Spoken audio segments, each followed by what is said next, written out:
ప్రభు నామములో మీ అందరికీ షలోం. రాత్రికాల ప్రార్థన చేసుకుందాము. దేవుడు ఉదయకాలం నుంచి ఈ క్షణం వరకు మనకు తోడై, మనం చేస్తున్న పనుల్లో, ప్రయత్నాల్లో తోడై ఉన్నాడు. అందుని బట్టి దేవునికి కృతజ్ఞత స్తుతులు చెల్లించుదాం. మహాపరిశుద్ధమైన, ప్రేమ, నమ్మకమైన గొప్ప దేవ, మీ యొక్క ప్రశస్తమైన, శ్రేష్టమైన నామానికి వందనాలు, స్తోత్రాలు చెల్లిస్తున్నాం తండ్రి.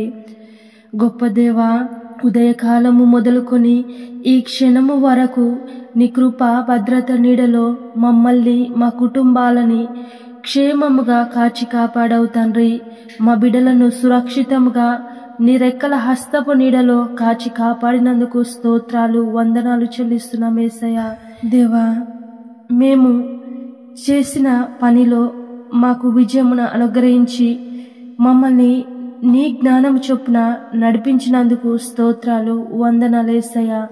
ఆపత్కాలమున నీవు నన్ను గూర్చి మొరపెట్టుము, నేను నిన్ను విడిపించెదను, నీవు నన్ను మహిమపరిచెదవు. కీర్తనల గ్రంథం 50వ అధ్యాయము 15వ వచనము. ఆపత్కాలంలో మనము ఆయనకు మొరపెట్టినట్లయితే మనకు కలిగి ఉన్న శ్రమల నుండి, హింసల నుంచి, బాధల నుండి ఆయన విడిపించగల గొప్ప దేవుడు. నీవు ఏ అపాయంలో, ఏ ఆపదలో, ఏ ఆటంకాలలో, ఏ ఆపత్కాలంలో కృంగి నీ జీవితము చేజారిపోయి ఉందో దేవుని వైపు ఒక్కసారి చూడు. ఆయన నీ ప్రార్థనను ఆలకించువాడు.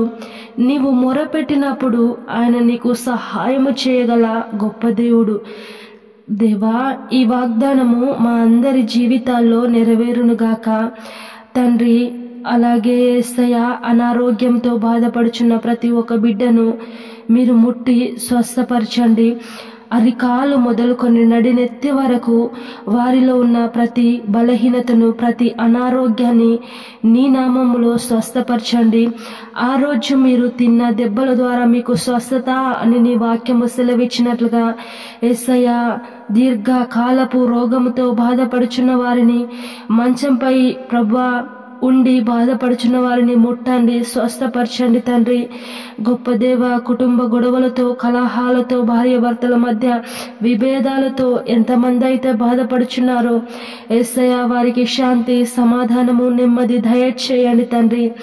గొప్ప దేవ, నీకే వందనాలు చెల్లిస్తున్నాం యేసయ్య. తండ్రి, జాబ్ కోసము ఎదురు చూస్తున్న వారిని జ్ఞాపకం చేసుకోండి. నీ జ్ఞానంని వారికి అనుగ్రహించండి తండ్రి. దేవా, గర్భఫలము లేక అల్లాడుచున్న వారిని ప్రభా మీరే జ్ఞాపకం చేసుకోండి. మంచి బహుమానము దయచేయండి. గర్భఫలము దేవుడిచ్చు బహుమానము గనుక యేసయ్య, మీరే ఆ బహుమానమును దయచేయమని ప్రార్థిస్తున్నాం తండ్రి. గొప్ప దేవా, నీకే వందనాలు చెల్లిస్తున్నాము యేసయ్య. ఎంతమంది అయితే ప్రార్థన అవసరతలు కోరారో యేసయ్య, వారి కోసము ప్రార్థించుచున్నాము.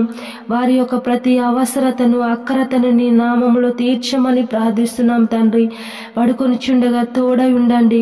రేపటి గూర్చి మమ్ము సిద్ధపరచండి. నీ పరిశుద్ధ మందిరంలో నీ పరిశుద్ధ వాక్యము చేత మాతో మాట్లాడి మమ్మల్ని బలపరచుమని, ప్రశాంతమైన నిద్రను దయచేయమని పరిశుద్ధుడు నజరేయుడైన యేసయ్య నామములో ప్రార్థించి అడిగి వేడుకొని పొంది ఉన్నాము మా ప్రియ పరలోకపు తండ్రి.